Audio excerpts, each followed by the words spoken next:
Can you guys share your opinions on intermittent fasting because of the popularity that surrounds that at the moment and people wanting to do it daily and I suppose some of the pros and the cons around it? I mean, because of course, if there's levels of stress, should you be fasting? In my view, if someone's got symptoms of high stress chemicals, hypercortisolism, like therefore that'd be like insomnia or irritability, anxiousness. It won't be too cool fasting because you can increase that stress response pathway. Let's say if someone's got poorly managed blood sugar levels, they could be going reactive hypoglycemic and all these other factors which can again exacerbate stress and it could lead to unhealthy food choices. And as you mentioned, it's about the overall caloric intake, and then people get to that period of fasting and then they just end up starving and overeat, catching up. It ends up being the same.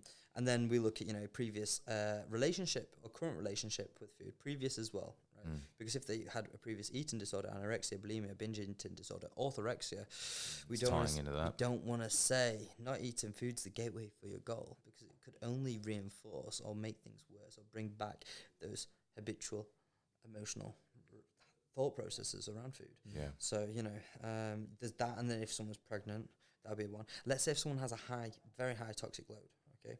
Yep. Again, fasting could potentially ramp up your phase 1, but then if you don't have a managed phase 2 of the biotransformation pathway, they could reabsorb these potential toxins elsewhere. So, that's another factor.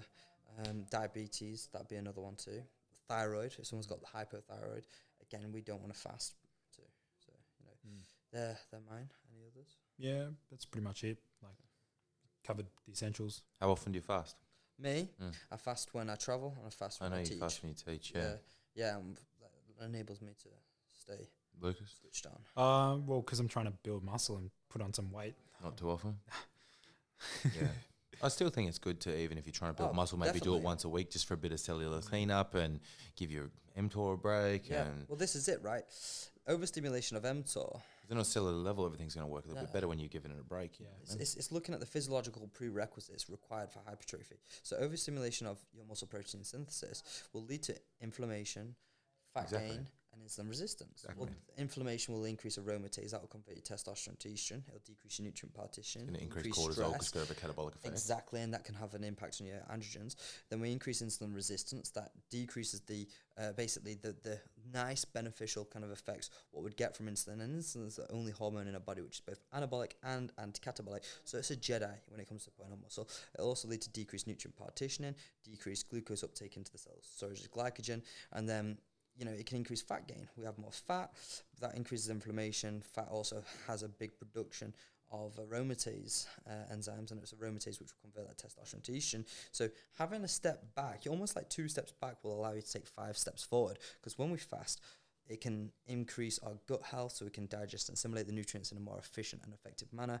We can improve our insulin sensitivity, and also has some benefits to mitochondria, in which we can actually produce energy, and that may actually improve the ability to enhance or support the metabolic rate potentially, but also enables us to with your fat oxidation days, it enables us to kind of change the usage of our substrates for fuel.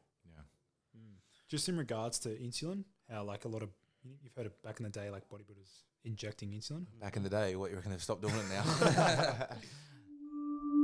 now?